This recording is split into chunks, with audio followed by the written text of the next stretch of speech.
Madame, Monsieur, bonsoir. Nous sommes le samedi 11 janvier 2025. Bienvenue dans ce journal, le sommaire de l'actualité pour démarrer. «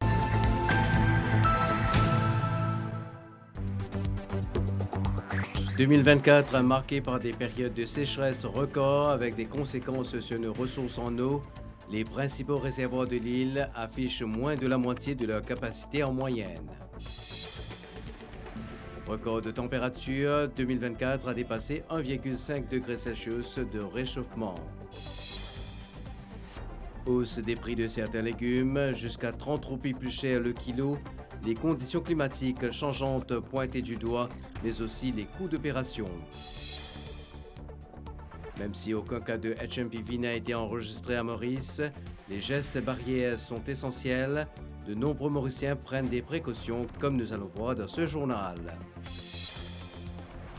Intempéries dans la région, la tempête tropicale Dikeledi traverse Madagascar ce soir, les Comores en alerte cyclonique. Et puis en boxe, après un parcours impressionnant chez les amateurs, médaille d'or aux Jeux africains, Mervyn Claire disputera son premier combat chez les professionnels en Tunisie le 24 janvier prochain.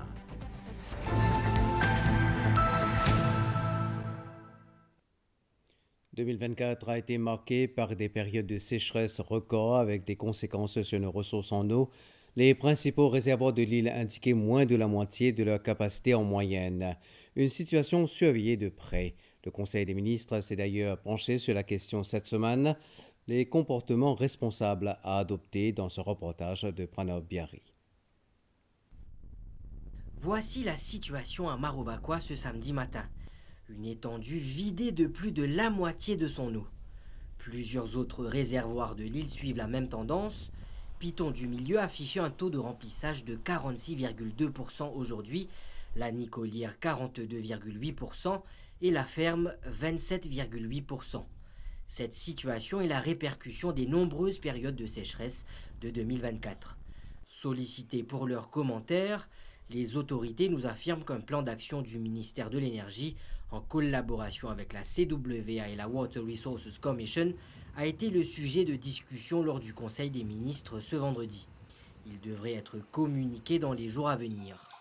Mais qu'en est-il de la responsabilité citoyenne ?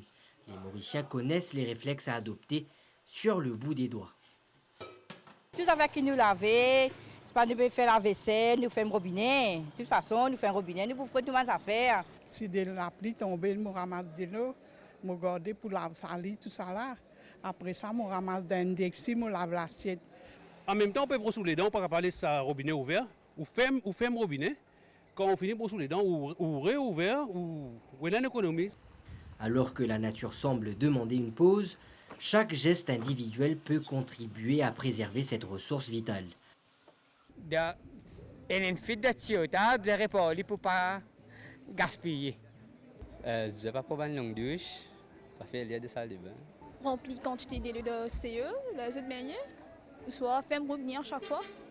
En attendant l'action imminente des autorités compétentes, chaque goutte compte. L'année 2024 qui marque d'ailleurs un tournant historique en matière de réchauffement climatique. Dans son dernier rapport, l'Organisation météorologique mondiale souligne que 2024 a été l'année la plus chaude jamais enregistrée et la première à dépasser le seuil critique de 1,5 degré Celsius au-dessus des niveaux pré-industriels.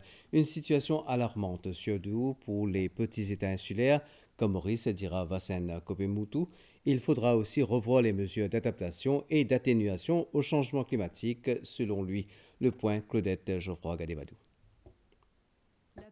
C'est un triste record pour notre planète. 2024 est l'année la plus chaude jamais mesurée sur Terre depuis 1850. Durant l'année, sur tous les continents, les phénomènes climatiques extrêmes, sécheresse, vagues de chaleur, inondations et incendies de forêt se sont multipliés.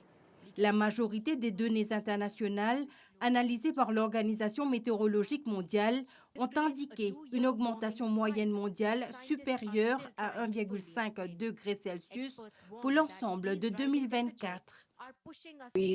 Nous avons vu des températures extraordinaires à la surface des terres et des mers, une chaleur extraordinaire dans les océans, accompagnée, comme nous le savons tous, de conditions météorologiques très extrêmes, affectant de nombreux pays dans le monde, détruisant des vies, des moyens de subsistance, des espoirs et des rêves. 1,5 degré là, c'est un chiffre symbolique parce que ça veut dire qu'il y a l'accord qui vient de passer. Quand nous pas supposés dépasser 1,5 degré là, n'a pas tenu. 1,5 degré, nous sommes capables, comment dire, adapter au changement climatique, prendre une mesure pour capable diminuer sur l'impact, capable d'adapter surtout nous comme un État insulaire. Mais nous trouvons que quand nous pouvons dépasser 1,5 degré là, nous pouvons tomber vers un terrain inconnu, un terrain beaucoup plus chaotique. Pour l'agence onusienne basée à Genève, on n'a pas seulement connu 1 ou 2 années records, mais une série complète de 10 ans. Une situation alarmante qui accroît les répercussions sur nos vies, nos économies et notre planète. Nous connaissons qu'il y a ce qu'on appelle un effet de serre sur la Terre. La température moyenne est 15 degrés. Et avec l'augmentation du dioxyde de carbone dans l'atmosphère, avec l'augmentation de la quantité de méthane dans l'atmosphère, la chaleur du soleil, il peut rester sur la Terre, il n'est pas réel dans l'espace.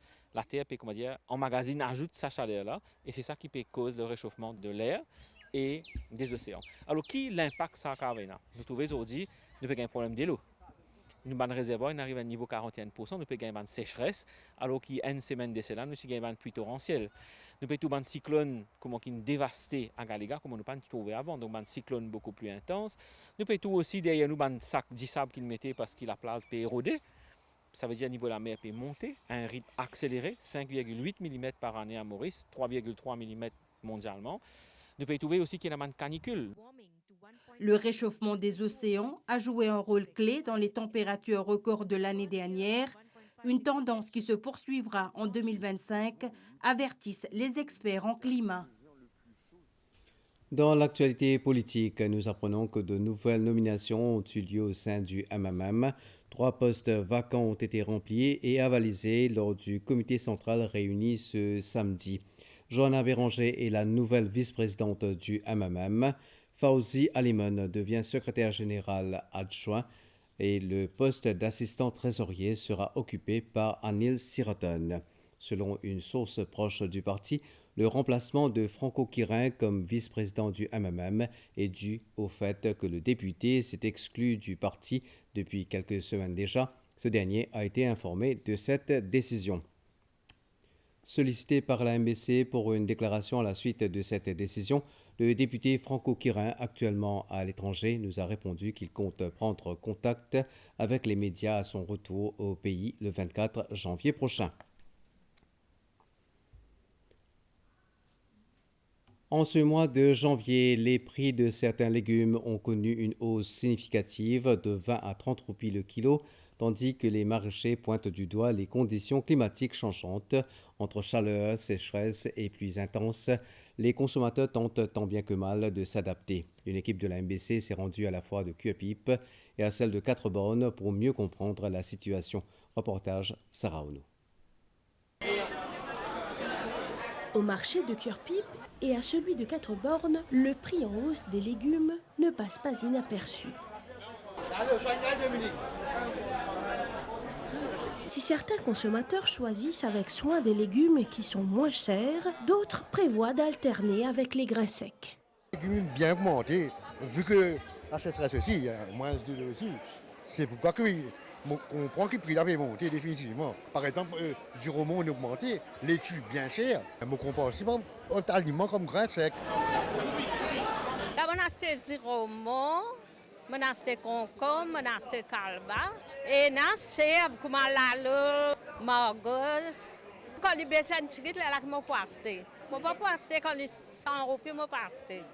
Les maraîchers attribuent cette augmentation au défi imposé par le climat chaud avec des épisodes d'averses qui affectent les récoltes. Quand il y a de l'eau, la plantation n'est pas développée. Et là, il commence côté qualité ici, côté conseil diminuer. Si les temps là pas arrêté tout normal, comme on a une petite basse pression, un petit cyclone, il peut prendre l'effet. Trop la pluie torrentielle, tout ça. Comment c'est puis si côté humide, soit c'est trop gros la pluie est pourrie. Dites ainsi pareil. Et là, normalement quand le morceau nous natigite, prix là il flambé. Une étude menée par l'Association des consommateurs de l'île Maurice indique que cette hausse des prix des légumes est due au coût des opérations. Et il y a des fois une exagération entre ce qui le prix qui vendait l'eau wholesale market et le prix qui peut vendre dans le bazar. Les frais additionnels de transport entre les marchés en gros et les marchés régionaux seraient l'un des facteurs de la hausse des prix. Je suis concentré pour faire Wooten wholesale market, de faire la plupart des grands plantaires, on voit les légumes dans sa place là. Et là, il y a des gens qui ont besoin de prendre différents marchés à la Steady Wooten Reveni, et là, le coût de transport aussi augmenté là. Est-ce qu'il n'y a pas besoin de réintroduire la vente de légumes dans différents endroits comme c'était précédemment, et non pas au concentré, juste au Wooten. Une situation qui appelle à une réflexion collective pour trouver des solutions durables afin de protéger à la fois les maraîchers et les consommateurs. Et ce phénomène qui touche quasiment tout le monde en même temps, beaucoup d'argent dépensé pour les fêtes de fin d'année et pas de nouvelles rentrées d'argent avant la fin du mois de janvier. Ce mois-ci semble alors très long pour beaucoup, surtout pour les familles qui doivent préparer la rentrée scolaire. Les économistes incitent les consommateurs à dépenser de façon responsable et à donner la priorité aux achats les plus importants. Un reportage de Sylvana Parimamon. Un mois de 31 jours qui semble durer le double, janvier a le don de nous ramener les pieds sur terre. Les cadeaux de Noël ont laissé des marques de leur passage sur nos comptes en banque. Pour ne rien arranger à la situation, il s'écoule environ 5 à 6 semaines entre le versement du salaire de décembre et la fin de janvier. Si le porte-monnaie fait grise mine après les fêtes, alors comment joindre les deux bouts et comment faire pour tenir jusqu'au prochain salaire? Il est bien long. En février, qu'il coûte. Là, il va être jours. Bonus encore la même? La moitié là, la moitié pas là. Et pour madame? Pour moi, c'est pareil, la moitié là, la moitié. Étant bonus fini, servi, l'étant salaire fini, ben à ce moment-là, vous allez débrouiller avec ce qu'il y a. Là, tout le monde là, vient plus long. Il y a 5 semaines, encore cette fois-ci. Avec les enfants, je ne suis pas capable de dépenser tout parce qu'il là, on connaît qui dépense encore rester pour faire dans l'école qui va là pour dire. C'est un peu difficile. Et les dépenses, ensuite, lui, il rentre à l'école bientôt, lundi. Je pense que c'est le fin de mois qui est un peu plus long, je crois. Donc, il faut attendre des semaines de janvier pour avoir des sous. Il est important que beaucoup de consommateurs aujourd'hui changent un petit peu de façon de consommer et de façon de prendre une décision. Il y a une façon de comparer, nous avons une brochure déjà en ligne que nous avons qui ban produit plus bon marché, qui ban produit plus cher et nous décider. La paix gagne bonus et tout finit avant. Décembre, déjà fini faire un gros achat. Déjà fini faire un gros achat. L'acheter, puis on a belles affaires de janvier pour faire. Bien planifié pour l'école, augmentation fees, coût de la vie et uniforme. Donc non, c'est assez correct. Le 13e mois, oui, toujours là. Toujours là, pour le moment. Pourquoi les poteaux, j'ai tout le monde qui est concerné. Et si nous faisons un peu l'économie, nous connaissons nos budgets, pourquoi nous faisons réussir à travers ce mois-là. Les habitudes de consommation des Mauriciens ont aussi évolué avec le temps. Chaque intermédiaire prend ce petit bout de profit, le bon produit là, nous sommes capables de trouver que ça produit qui nous peut percer directement avec le producteur ou quand tu veux venir directement quand tu es artisanat ou soit un petit place dans nos villages, tu peux coûter 50 roupies, le même produit qu'on a dans ces supermarchés, il peut coûter 75 roupies. Des études indiquent qu'en décembre, les dépenses moyennes d'un ménage à Maurice tournent autour de 55 000 roupies. Durant les autres mois de l'année, ce budget s'élève à 42 000 roupies chaque mois. Respecter les gestes barrières pour diminuer les risques de transmission des virus respiratoires comme le HMPV, le métapneumovirus humain, même si aucun cas n'a été enregistré à Maurice jusqu'à présent, le rappel des gestes barrières demeure essentiel. De nombreux Mauriciens prennent déjà les précautions nécessaires, surtout ceux qui sont les plus à risque. Madame, l'époque Covid, c'est-à-dire un geste barrière. Est-ce que vous encore rappelez qui était ça? Oui, je me rappelle. Si besoin porte masque, si besoin de distance, parce qu'à sortir parmi la foule, tout ça. Des sanitizers, ensuite gardez vos distances. Il y a beaucoup de précautions qui étaient utiles pendant le Covid. Les bons réflexes à adopter pour se protéger et protéger les autres, comme le port du masque, sont toujours bien présents. On prend précaution. pour pas ramasser n'importe quel virus. Ce qui est dans la grippe et la fièvre, douleur à la tête, mon corps, on a toussé tout ça là. On a beaucoup de familles infectées. La cause ça me fait peur, moi je me prends mon masque. Mais le masque seul ne suffit pas. Il faut aussi bien se laver les mains ou les désinfecter. Première des choses, c'est lave la main avec de l'eau de savon, au moins pendant 20 secondes. Ça, c'est très important parce que les mains sont porteurs de germes. Donc, ce sont les mains qui ensuite nous tous le nez, la bouche avec ça et ils causent problème. Maintenant, nous sommes capables de servir un hand sanitizer aussi à la portée des mains. Comment nous connaissons, ils transmettent par gouttelettes. Donc, quand nous pouvons tousser, nous pouvons éternuer, nous toussons un mouchoir en papier qui nous jette dans une poubelle fermée. Et sinon, nous sommes capables probablement tous dans nos coudes. Sur le plan national, le Conseil des ministres ce vendredi a passé en revue la situation concernant le métapneumovirus humain et les différentes mesures prises à Maurice. Il y a la surveillance au port et à l'aéroport pour les passagers en provenance de plusieurs pays, dont la Chine, Singapour, Hong Kong, Japon et la Corée du Sud. Parmi les autres actions prises par l'unité de contrôle des maladies transmissibles du ministère de la Santé, il y a la sensibilisation du personnel de santé et du public, l'inventaire des équipements de protection et le renforcement de la surveillance au niveau du laboratoire central. L'entrecoupe dans l'industrie cannière dans quelques instants.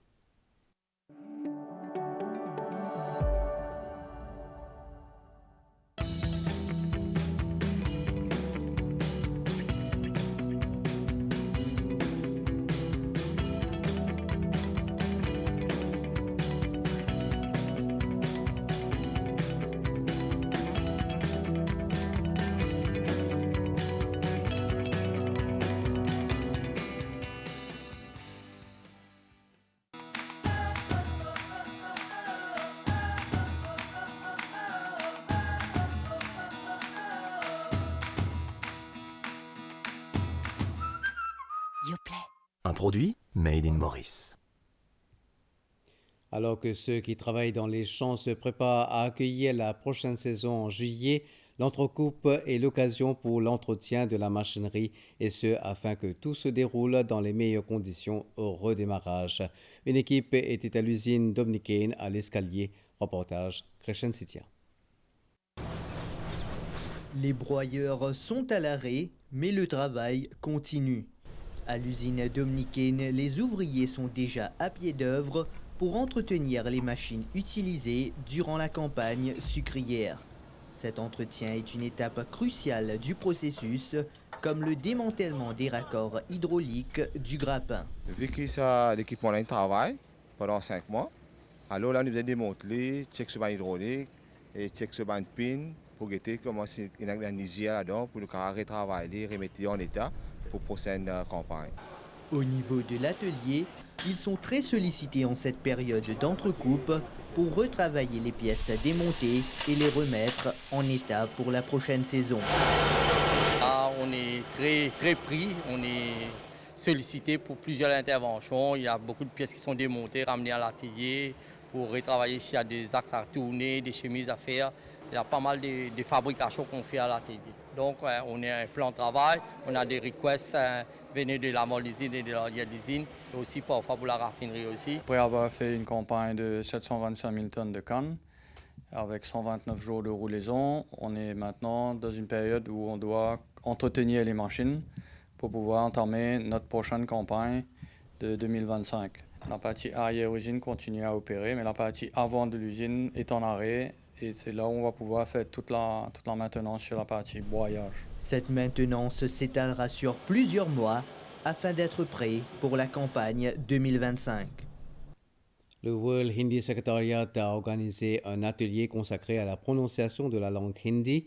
Étant une langue vivante en constante évolution, il est essentiel de se rappeler les bonnes pratiques et de veiller à une prononciation correcte des mots en respectant les règles grammaticales appropriées. Reportage Nitu Shadjia.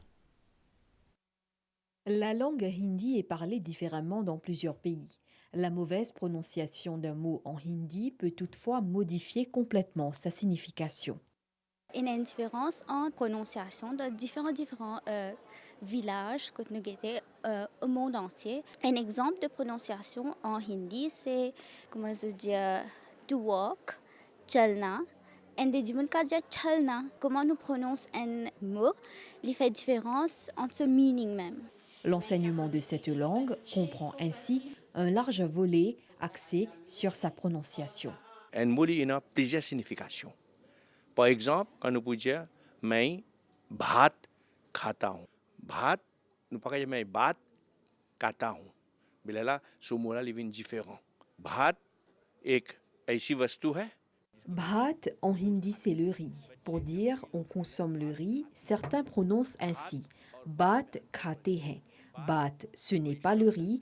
Bhat veut dire les paroles. Grammaticalement, quand on a une erreur, ça veut dire que ce mot-là, il prend une valeur. इस तस्वीर के माध्यम से तुम यहाँ पर दूध का चित्र देख सकती हो। La langue hindi s'apprend notamment à travers des interprétations artistiques. Il y a la récitation de poèmes et le théâtre qui aident les amoureux de cette langue à prononcer correctement et selon la bonne grammaire. À présent, les nouvelles internationales.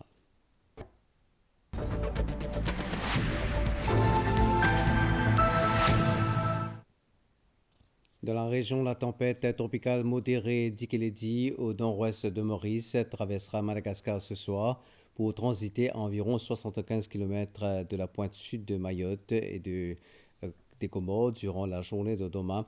Elle deviendra alors une forte tempête tropicale. Des vents de 50 à 60 km/h en moyenne sont attendus sur l'ensemble de l'île et possiblement plus intenses sur le sud avec des rafales entre 100 et 120 km/h. Précipitations orageuses, fortes rafales de vent et risques de submersion marine sur les côtes ouest et sud sont attendus. De nombreux incendies font rage à Los Angeles pour le 4e jour consécutif. Le bilan est désormais de 11 morts. Néanmoins, le vent qui attise les flammes a commencé à faiblir. Les pompiers peuvent commencer à contrôler l'incendie le plus important parmi les 5 qui sont encore actifs sur la côte de Malibu et le quartier UP. Dans la lignée d'une série de réformes économiques adoptées ces derniers mois, l'Éthiopie relance sa bourse et ce après près de 50 ans. L'Éthiopie espère ainsi attirer une centaine d'entreprises et pas moins de 4 millions d'investisseurs. Une nouvelle étape de la libéralisation voulue par le Premier ministre Abiy Ahmed dans ce pays d'Afrique de l'Est où l'économie est encore largement administrée, étatisée et trop contrôlée. Et puis, crash aérien en Corée du Sud le 29 décembre dernier. Les 2 boîtes noires ont cessé d'enregistrer 4 minutes avant l'accident. Ce Boeing 737-800 de la compagnie low-cost sud-coréenne Jeju Air en provenance de Bangkok avait atterri sur le ventre à l'aéroport de Muan dans le sud-ouest du pays et s'était fracassé contre mur. Au total, 179 passagers sont morts. Seule une hôtesse et un steward ont survécu à l'accident, le pire catastrophe aérienne survenue en Corée du Sud à ce jour.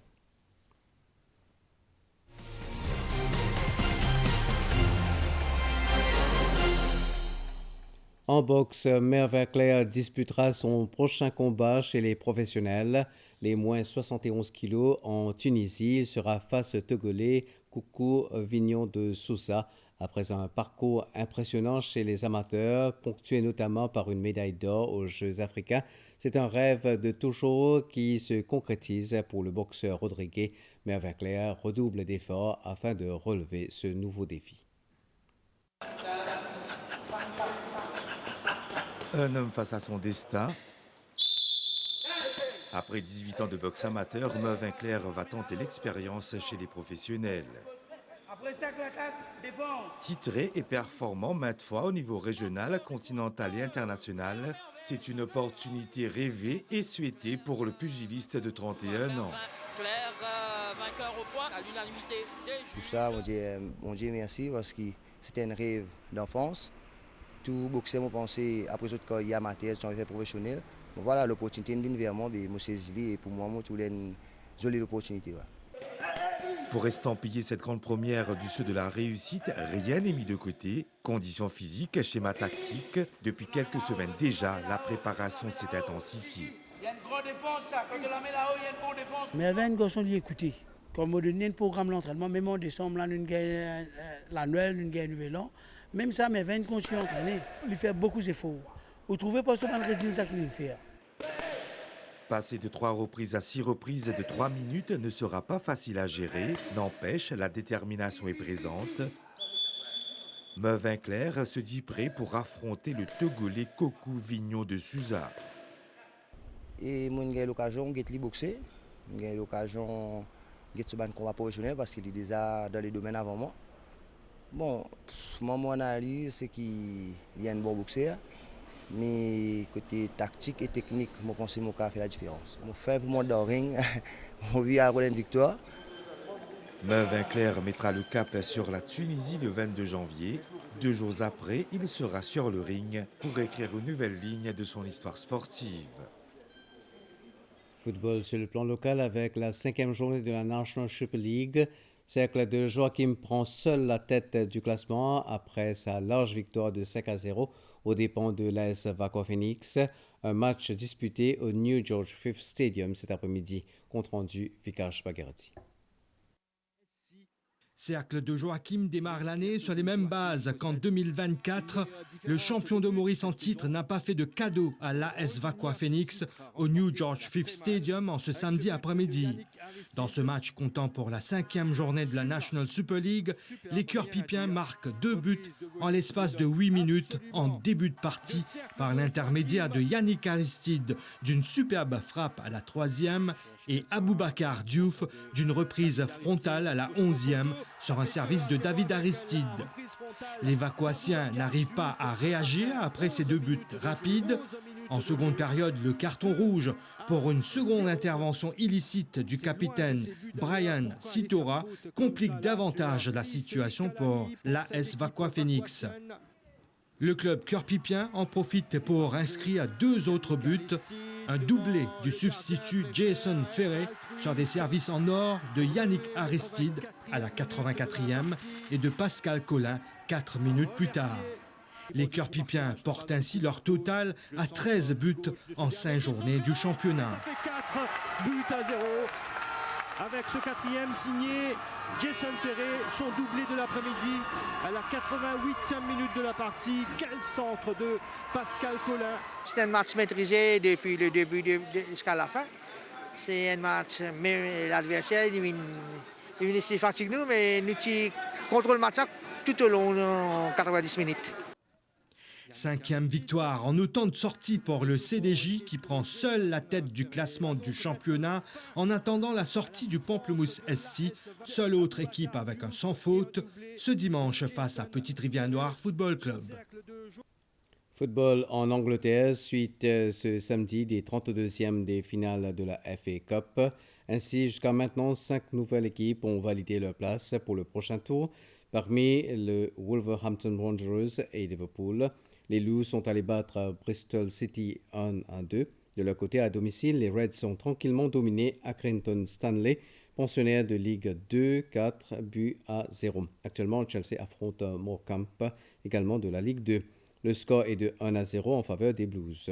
Notez qu'à 21h45, Manchester City recevra Salford City, 3e de Ligue 2, et que demain soir, le choc de ce tour de la FA Cup opposera Arsenal à Manchester United.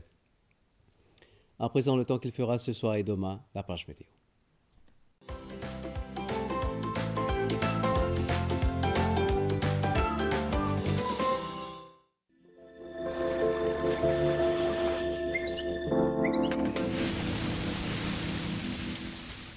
Dikeledi s'est intensifié en un cyclone tropical dans la nuit d'hier. À 16 heures, il était centré autour du point 12,6 degrés sud en latitude et 50,5 degrés est en longitude. Il se déplace vers le nord de Madagascar à environ 20 km/h. Les prévisions pour Maurice, mi-couvert ce soir avec des averses occasionnelles, surtout sur les hauteurs. La température minimale variera entre 21 et 23 degrés Celsius sur le plateau central et entre 25 et 27 degrés Celsius dans les régions côtières cette nuit. La température maximale sera légèrement supérieure à la moyenne et variera entre 26 et 29 degrés Celsius sur le plateau central et entre 31 et 34 degrés Celsius sur le littoral demain. Vent du secteur est de 25 km/h avec des rafales de 50 km/h. Mer forte au-delà des récifs avec des vagues de l'ordre de 3 mètres. Les sorties en haute mer et dans les lagons du nord, de l'est et du sud sont déconseillées. À Rodrigue, il fera essentiellement beau. La température minimale variera entre 22 et 24 degrés Celsius cette nuit. La température maximale variera entre 27 et 30 degrés Celsius demain. Vent du secteur est d'environ 35 km/h avec des rafales pouvant atteindre 70 km/h, s'affaiblissant graduellement cette nuit. Mer forte au-delà des récifs avec des vagues de l'ordre de 3 mètres. Les sorties en haute mer, de même que dans les lagons de l'Est et du Sud, sont déconseillées. À Agalega, essentiellement beau dans la soirée, mi-couvert à nuageux par la suite durant la nuit et demain avec des averses. Les averses pourraient être accompagnées d'orages isolés. La température minimale sera d'environ 24 degrés Celsius cette nuit. La température maximale sera d'environ 33 degrés Celsius demain. Vent du nord-ouest à environ 20 km/h, se renforçant temporairement avec des rafales sous les averses orageuses. Mer forte avec des vagues de l'ordre de 2,50 m. Les sorties en mer sont déconseillées.